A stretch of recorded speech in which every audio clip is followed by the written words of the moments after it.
Well, a big welcome back to you guys. I'm Lindy Jones, your Sunday morning host here at Rhema.CC. It's awesome to have you joining us this morning. Just want to say thank you for tuning in, for your support, for your prayers, for anything you can offer to ensure that this ministry here continues doing what it's doing. So a big thank you to you guys as you've been getting behind us. In particular, over the last few weeks, we've been sort of putting that call out to you guys and asking you for just your assurance that, we've got your support, and we do really appreciate the financial contributions that have been coming in, but also just your prayers are huge. So really do appreciate that. And I was thinking this morning, actually, about just the difference between what we have here at Rhema.CC and a lot of the, I guess you could call them commercial stations, if you like, and it's just a different dynamic, isn't it?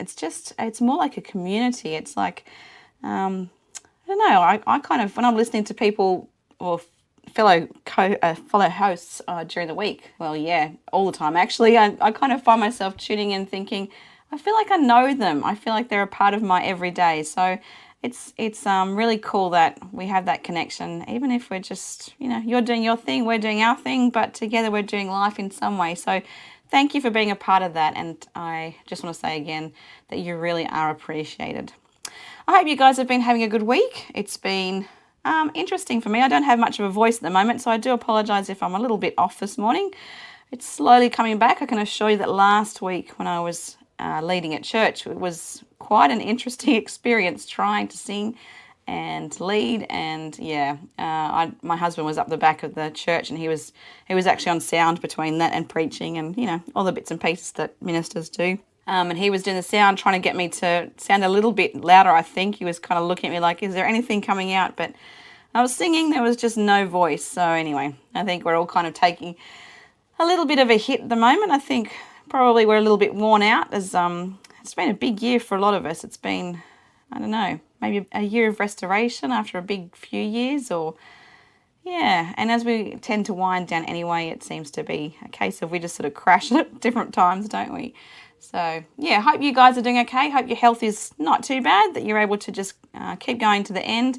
We're very close. We're so close to the end, and you've almost made it to 2024. What am I saying? 2022. That was last year. Anyway, I'm a year ahead of myself here. I just wanted to just actually kind of tap into something that was sort of weighing on me, especially in the middle of this week.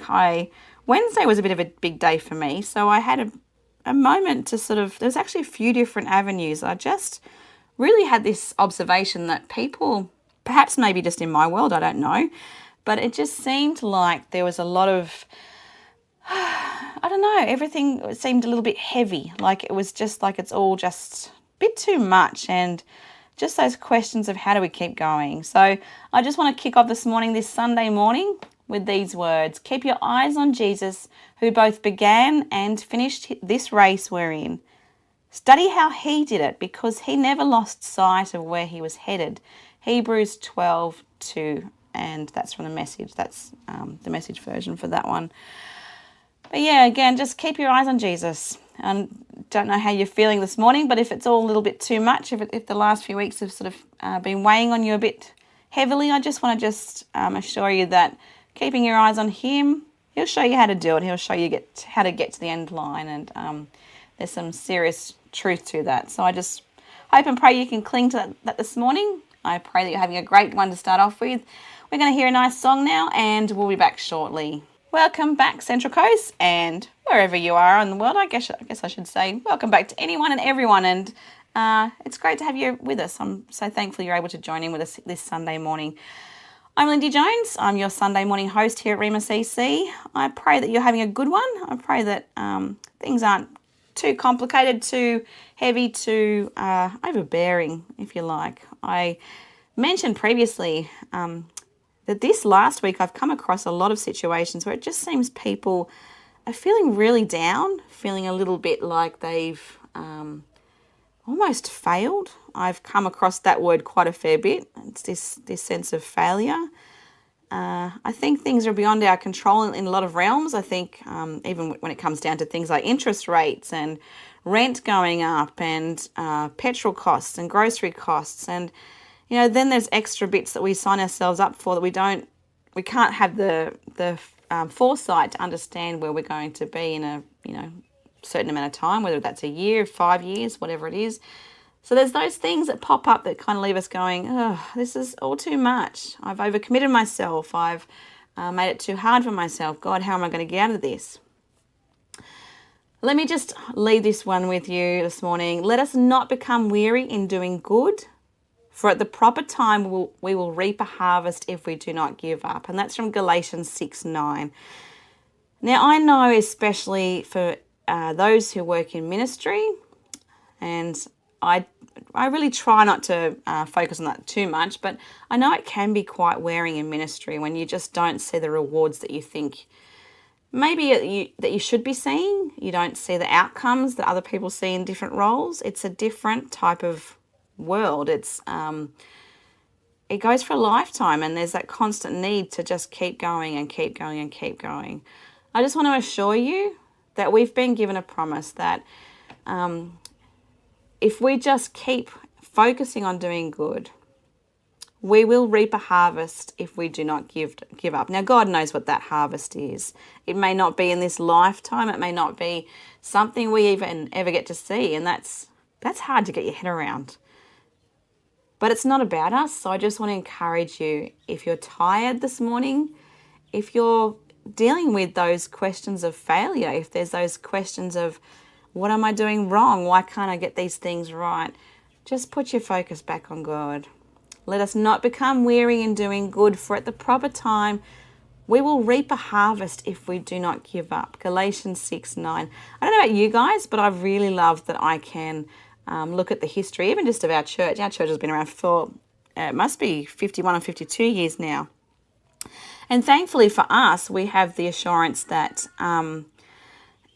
God has been there in all seasons. So just keep doing good. Obviously, we've not been at that church for that amount of time.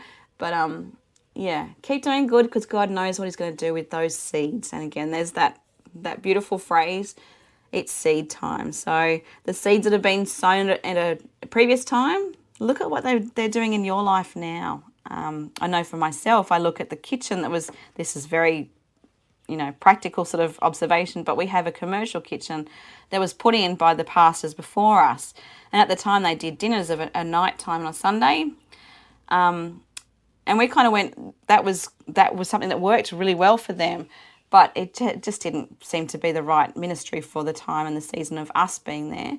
But surely, as time has gone on, God's gone, I still need you to use that. You've got to feed the people that walk in here. So we've been able to use that to feed those that come to Hope Cottage each week, which is the ministry that is a not-for-profit that we've got attached to our church. But I just want to throw that out there, just those reminders that, you may be becoming a little bit worn and a bit frustrated because you can't see the benefits of what you're putting out there now.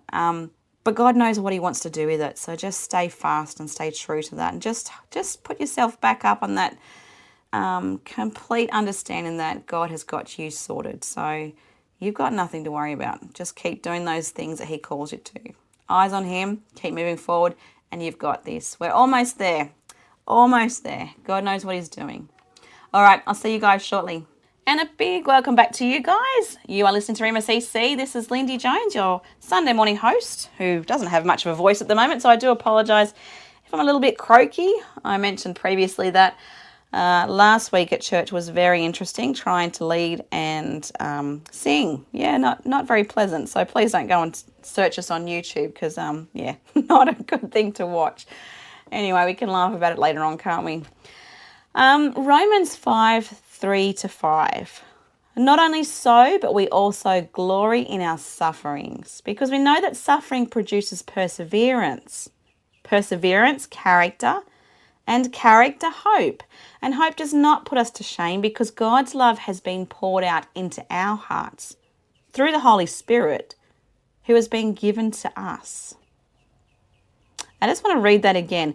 Not only so, but we also glory in our sufferings, because we know that suffering produces perseverance. Perseverance, character. And character, hope. And hope does not put us to shame because God's love has been poured out into our hearts through the Holy Spirit who has been given to us.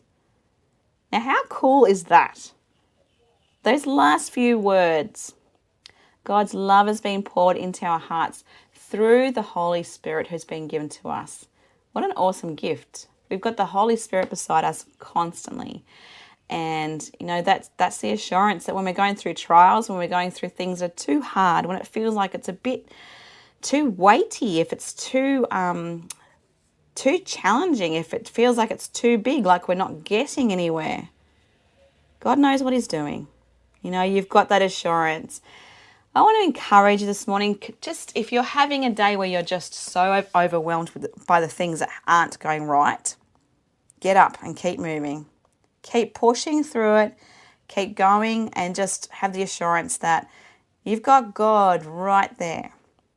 The Holy Spirit is right there, and just a matter of just chatting to him. Just putting it out there and saying, God, this is too much. Because he's going to hold you through it. He's going to love you through it. And you know what else he's going to do? He's going to produce perseverance. He's going to produce character. And you know what else? Through character, hope.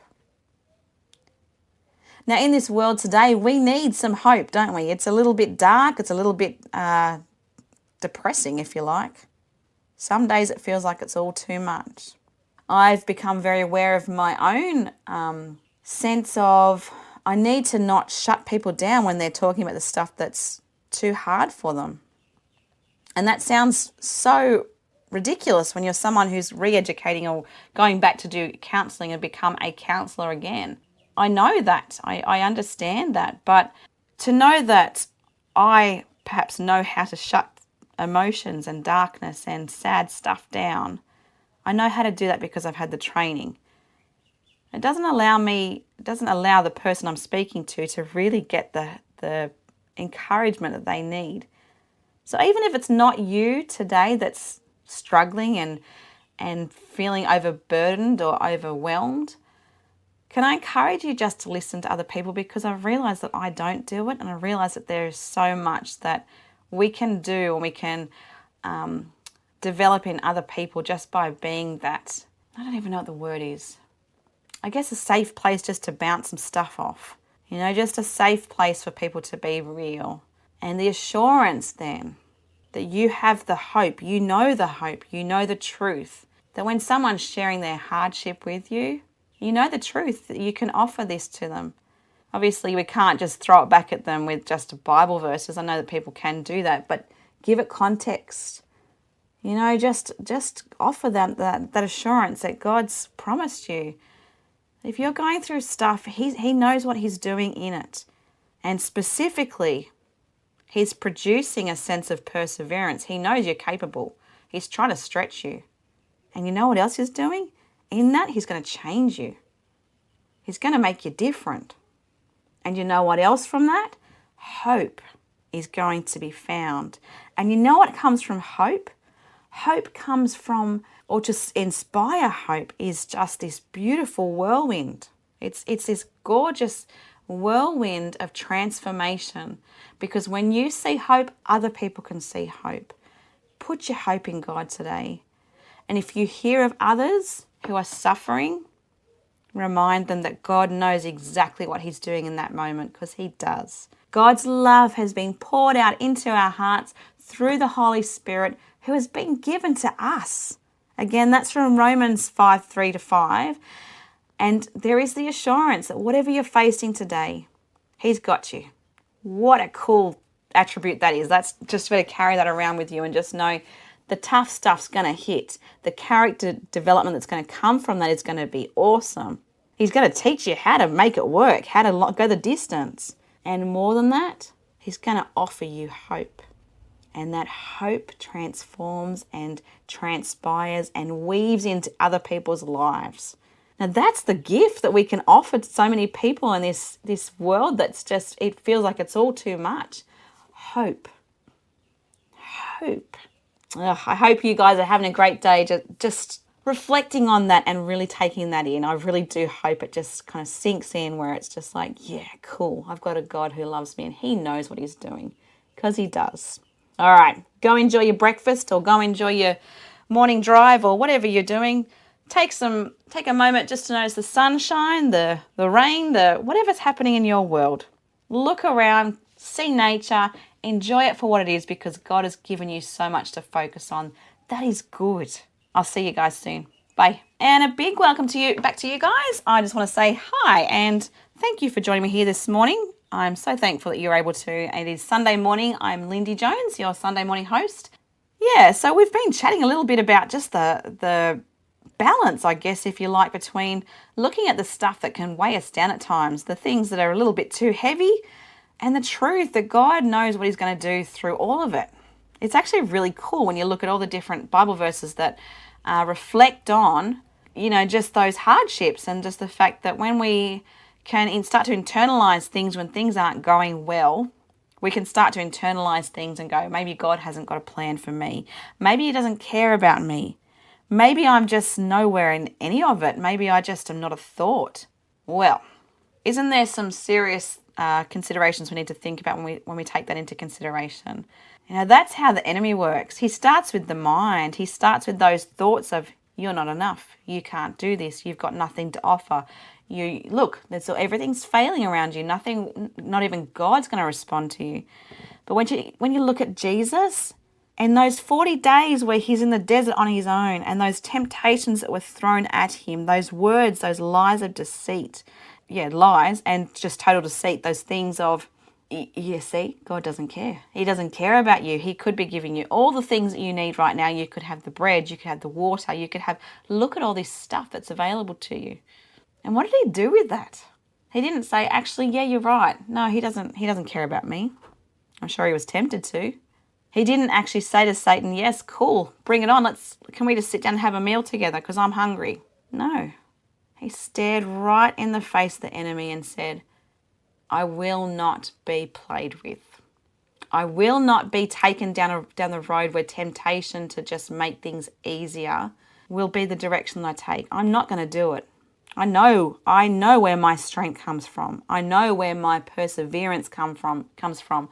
I know where my character is developed from. And I know what hope is. And I know that God's not going to let me go through, as in my Father, I know he's not going to let me go through things I can't endure. Look to the Lord and his strength. Seek his face always. 1 Chronicles 16:11. Now I think of Jesus doing that. He did it. Look to the Lord and his strength. Seek his face always. If it's too hard right now, if you've got those questions or doubts within your mind about how much you're able to contribute, what you're actually doing, are you of worth? If you've got those things happening for you right now is the time to look to the Lord and to his strength. Seek his face always. Ignore the enemy. You are not a mistake. You are not someone who is not capable. You are not someone who has been overlooked in terms of gifting. God has given you so many gifts that are probably yet to be explored. And if you're just getting a feel for what those gifts are, keep praying. Keep asking for that assurance. Keep asking for the steadiness of him. Because piece by piece by piece, he puts the pieces together. And eventually you find yourself looking at this masterpiece and understanding, you know what? Sometimes it's not going to look good. Sometimes it's going to look messy. Sometimes I'm going to be questioning my moves, my motives, even my sanity at times. Look to the Lord and his strength. Seek his face always. 1 Chronicles 16:11. I hope that gives you a little bit of assurance today, guys. Honestly, you've got so much to get up and keep moving for. Do not let the enemy's words or the lies that he's telling you today be the reason that you don't get up and keep moving for God. Got to get up, got to keep moving, got to keep striving and moving towards him. Seek his face always. Have a great Sunday morning if you've got to go now, but if not, I'm going to see you guys back here shortly. All right, so long. See you soon. Good morning, Central Coast, and welcome back to Rhema.CC. It's awesome to have you here. Just want to say a big thank you again to those who've been able to support us financially. If you are still yet to make a donation, we'd love to be able to hear from you as soon as possible. Just the assurance that the seeds that we're trying to put out there are supported by you guys. It really does mean a lot. And I get it. It's financially, it's really hard at the moment for all of us. But it really is a case of, we've got a choice how we live our life. And one or two directions can be what it comes down to. And if we put our priorities into worldly things, where's it going to get us? I'm so thankful that my eldest daughter she's a really, what's the best word for it? She's a very logical person. She doesn't get into emotion too much. She's very, I don't even know the word, but she's very logical in her thinking, and she's pretty set on understanding that the priorities of this world are not about having stuff, having possessions. Sure, if you want to have that, that's between you and God, and there's nothing wrong with that. It is what it is. But I love that this 22-year-old can look at me and say, I don't need the stuff. I'm not taking it with me if anything ever happens to me. So her priority is obviously a natural, okay, what can I do with the resources God has given me? And I think for me, that's just by having her. I did hear a saying just recently that you grow up with your oldest kids and then you raise your younger kids. And I think that is so accurate. I think she's taught me just in that, yes, I could be driving and putting my motives to having more stuff available. But ultimately, I guess she's right. I can't take it with me. So how can I use the resources I do have to support the things that are happening that are going to go beyond my lifetime? And I think Christian media is such an awesome opportunity for us to be able to ensure that actually continues on. So I think I just want to throw that out there just as a sort of a thought for you guys. What are your priorities? Again, it is between you and God, and there's no pressure either way. We get it. We understand that we're all just trying to make it. I can verify, as I've said previously, that working not for profit and working and seeing just the changes in people needing the assistance each week, it's heavy, absolutely. But I think if we can kind of balance that with, okay, what's a priority for now? What do I need to get through now? What do I need? Well, how can I support what's coming in the future? Is certainly something that we just as Christians just need to be able to be aware of and just be thinking through. So I'm just going to leave that with you. It's between you and God, as I said, none of my business. But if you can support what we're doing here, absolutely, we just really appreciate whatever you can do. And again, if that's prayers, if that's just a gentle word of, hey, you guys are doing a great job, any support you can offer is just really, really, really respected and appreciated. So thank you for doing that. Okay, so this morning we've been talking about a little bit along the lines of, I guess as we kind of get to the end of the year, we sort of look back and we go, what have I achieved? How have things turned out? What have I achieved in terms of, all different realms of my life, really? And we can be left with those words or those phrases like, you haven't done enough, you've not achieved, you can't even do this, look.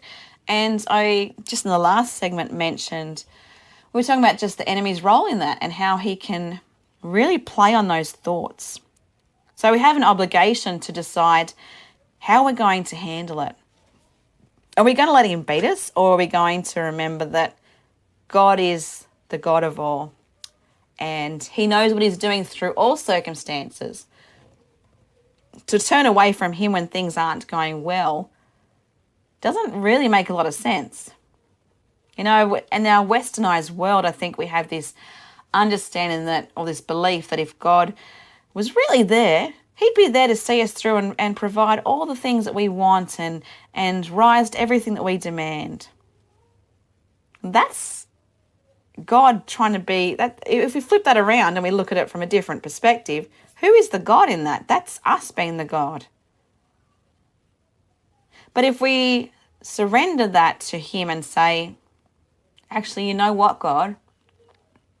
I'm going to trust you in this. I'm going to trust you in this situation because you are a God who has through time and time again shown us that you follow through and you rise to every promise that you give us.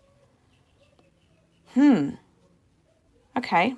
So it might look different to what we thought it was going to look like, but you definitely do follow through on the promises that you make. And if you say that you're going to be our strength, you're going to be our fortress, you're going to use the situations that are tough to develop perseverance, develop character, to develop hope.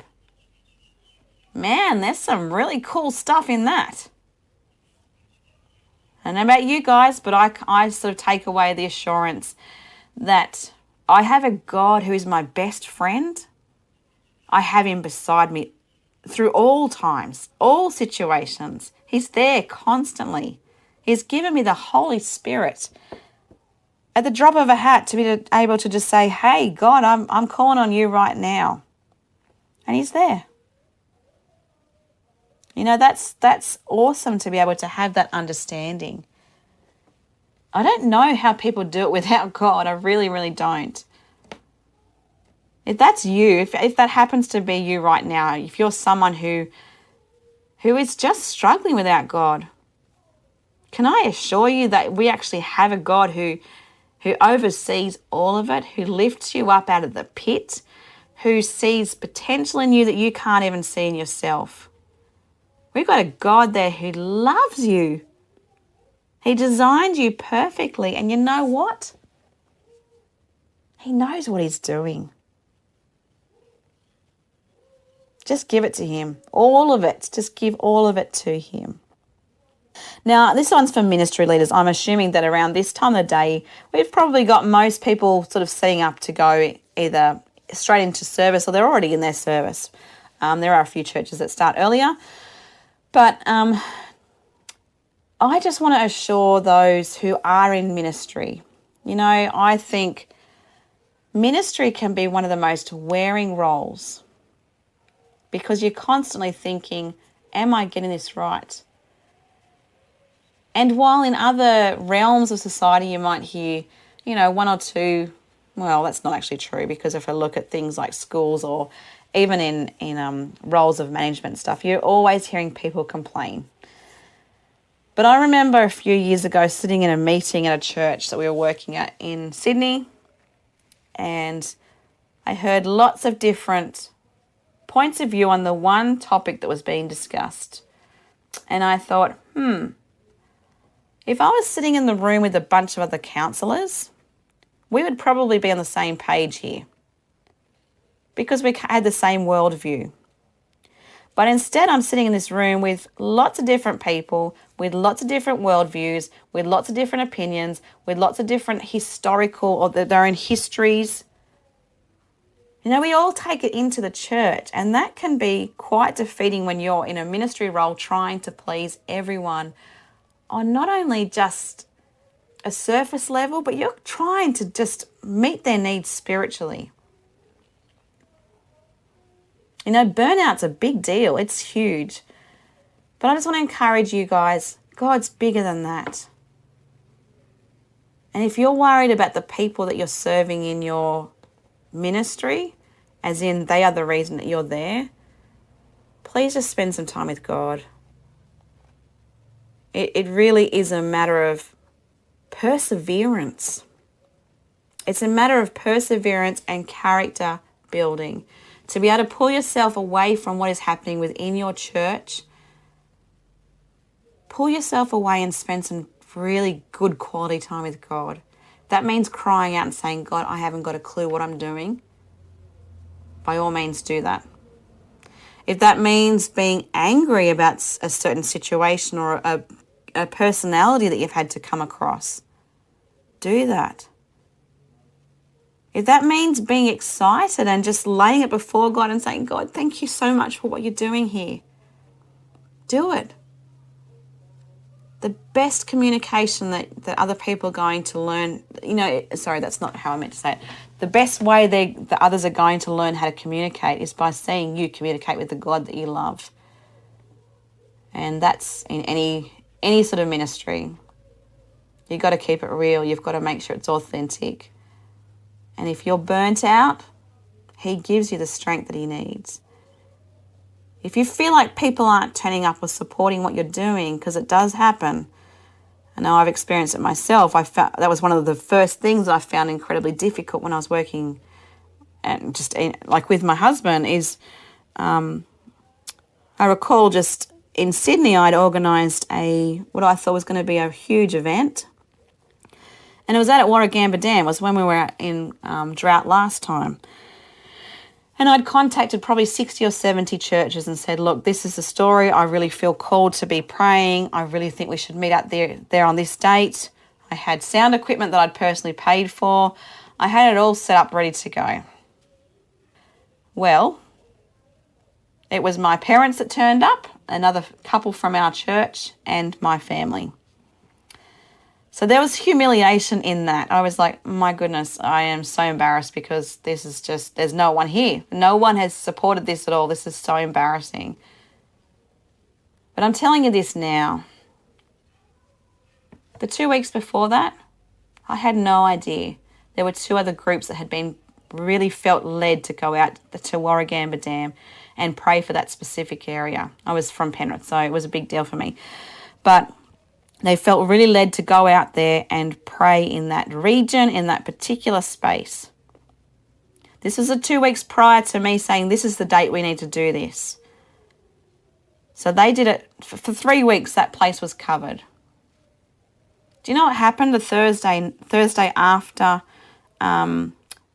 my experience with, oh my goodness, this is humiliating. I've organised this and not one person has turned up other than my parents and a couple from church. It rained and it rained and it rained and it rained and it rained until, for the first time in years, that Warragamba Dam region was out of drought. They'd pulled us out of drought by classification. We were no longer in drought. Do not for 1 minute, if you are in ministry, do not refrain, do not pull back if you think God is pulling you to something. Don't do it. Move forward despite the embarrassment, the awkwardness, the laughter from others. It's not a time to be humiliated. It's a time to be obedient. Do what God calls of you. Even if you're not seeing the results, even if you're seeing other people uncomfortable with the things you're doing, as in like what I'm saying, if it's an act of God, if it's an act of faith and saying, I'm going to go and do this even though I look foolish, do it. If God's called you to it, do it, and then you will have the most awesome story to tell, because I still remember sitting there just seeing the newspaper flashing up saying we're out of drought, and just looking going, God, I felt so silly. I felt so silly when I did this. But you, God, you stir us and you call us to obedience and you show us you know better. So just on that, I just want to leave it here, guys. I want to encourage you that God's got it all under control. I thank you this morning. I do pray that your Sunday is an awesome day. I pray that you have a lot of fun with your family and friends, and that if you are struggling to do things, if things are getting a little bit too much, that you just do as we've been talking about this morning. Just keep your eyes on God. He's got it all under control. All right. Have an awesome week and be blessed, and I will see you back here next Sunday. Enjoy.